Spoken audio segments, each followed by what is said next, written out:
Hi, my name is Natalie Deems, and welcome to my video detailing my service trip to Honduras. This past winter break, I went with the University of Maryland's Students Helping Honduras chapter down to El Progreso, Honduras, where we met up with other school chapters to carry out our service. Let's take a look. I want to start out with a brief overview with what SHH is all about. On their website, you'll find their mission statement. It is to alleviate extreme poverty and violence in Honduras through education and youth empowerment. This international NGO was founded back in 2006 by Shin Fujiyama, who was finishing up his college years at William & Mary. He spent time down in the area talking to local people in Honduras about what they wanted to see for the area, which is how he developed his idea to set a goal to build 1,000 schools in Honduras. Shin and a large development team set out to build an entire village that would ultimately incorporate a volunteer hostel, a bilingual school, and a children's home. Here is where the volunteers from UMD ended up staying. Since the hostel was full with the other volunteers from the other chapters, and the children were on their break from school, the UMD volunteers slept in the Villa Soleada bilingual school in the classrooms like you'll see in the far right picture. Like I had mentioned, this was the first school built by SHH, which launched their progress. While we stayed in Villa Soleada, UMD's volunteer group focused on serving the Brisas del Sur community. We left the Villa every morning to drive 45 minutes in a school bus to Brisas del Sur. Prior to our group breaking ground, the SHH team and the village had been in contact for over 2 years together. They signed contracts for materials and workers, and the village had to choose a designated house to prepare the food that SHH provided for the worksite. What I liked about the trip was that the volunteers did all the labor work, such as digging trenches, sifting dirt, carrying cement blocks, and even mixing cement, so that we could leave the actual construction to the professionals contracted by SHH. During my week down in Honduras, I learned a great deal of things that had been pushed to the back of my mind because of my living habits in the United States. One of the takeaways was to have an open mind, especially when it came to the food, people, and experiences. We were always encouraged to try the different foods on the worksite every day, and we even helped prepare a traditional baleadas meal as demonstrated by the families in the Brisas del Sur village. I also challenged myself to use the little Spanish I know to hold a conversation with the kids, families, and workers on the site so I could learn from them and try to connect at a more personal level. Another takeaway from that week was to be present in the moment and enjoy socialization. Since none of us had coverage and the Wi-Fi at the hostel was spotty, and they turned off the Wi-Fi during meal times, we basically were forced to be off our phones, but I'm so glad we were. I feel like I was able to self-reflect at a more meaningful level and take in more that was around me when I wasn't on my phone. I wasn't worried about emails or texts or social media, but rather I enjoyed the company around me and used my phone only as a camera to capture those special moments. The biggest struggle I faced while down there was being aware of my wasteful habits. Back in the US, I never really thought twice about throwing excess food in the trash, and I didn't worry too much about how the food in my fridge and pantry got there. But while down in Honduras, SHH taught us to manage our habits more carefully because the Hondurans have pointed out our wasteful habits during previous trips. The Hondurans also find the amount of meat we eat and have available to be astonishing, which is why they take the time to demonstrate killing a chicken during one of our lunch breaks. Their hope is that we grow a greater connection to the food we are eating, and to know where our food comes from rather than passively filling our grocery carts to the brim with food. The demonstration of killing the chicken really resonated with me because I felt hypocritical for eating meat without ever having to see the dirty work.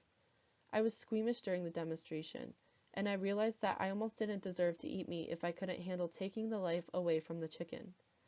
This is why I decided to become completely vegetarian for the Lenten season, which I plan to continue even after, and I made a personal goal to put less food on my plate so I wouldn't be producing as much personal food waste.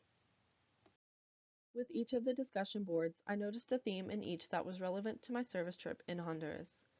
The themes that I felt related to my service trip the most include the international volunteerism and global citizenship one, as well as the danger of a single story. When Medina pondered the idea of volunteering versus voluntourism, I began to think that our service project in Honduras could be causing more harm than support by us being down there.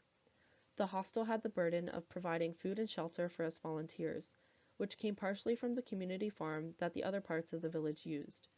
The volunteers helped to expedite the labor work, but I began to wonder if we were taking away from the professionals who could have been being paid for the work we were doing.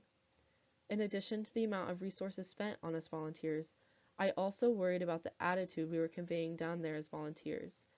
Every night at the hostel, all the volunteers and our trip leaders would get together to reflect on the day's events. We had nightly themes to discuss, and one of those was the do-gooder industrial complex, which is very similar to the white savior complex idea discussed by Medina.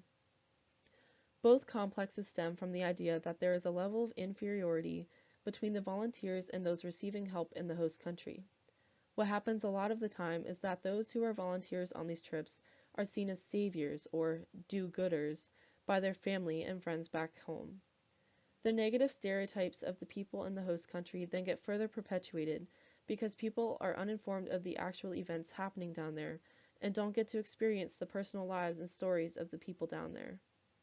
This idea goes along with the other theme present in our discussions, which is the danger of the single story.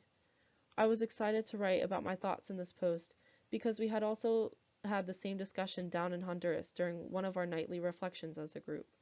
During our reflection, we watched a video of an older white man asking for donations for an impoverished village somewhere in Africa, after he had shown famished kids and their living conditions.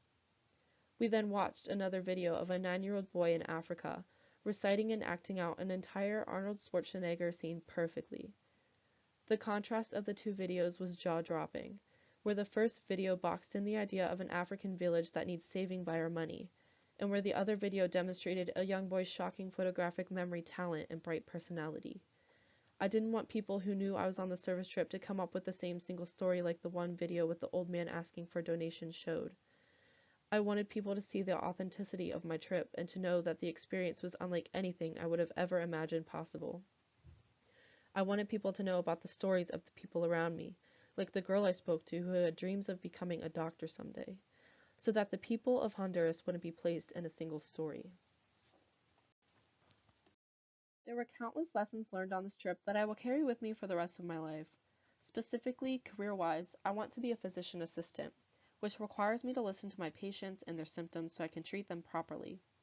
This is equivalent to the idea that the founder, Shin, of SHH had, where he listened to the concerns and needs of the Honduran people who expressed a want for more schools. So Shin facilitated this idea by starting up Students Helping Honduras. I'll also be working in a constantly fast-paced environment with unique cases, and I must have an open mind about the patients I'm seeing and the symptoms they are presenting. I also learned to just be a more conscious person overall after going on this service trip. The nightly reflections, as well as the discussions in this course, have motivated me to be more environmentally, emotionally, and socially conscious with myself and my habits. These little lifestyle and perspective changes here and there will help me grow into who I am and how I carry myself in the workplace and throughout the rest of my life. It sounds cliche, but I also learned to appreciate the little things after going on this trip. From having to drink from water jugs all week, to taking cold showers in an outdoor cement shower without lights, to having driven in a school bus across muddy dirt roads, I definitely noticed the little things that we take for granted in the United States. I won't complain about having to change the filter in the water dispenser, or running out of hot water during my shower, or running over a random pothole in the ground ever again because those are such minute problems in the grand scheme of things.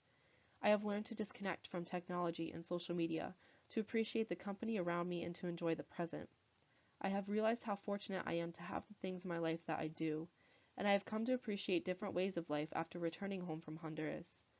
I hope to return to Honduras for another trip, so I can learn even more and take what I know now to maybe even help improve the way that the Students Helping Honduras organization runs.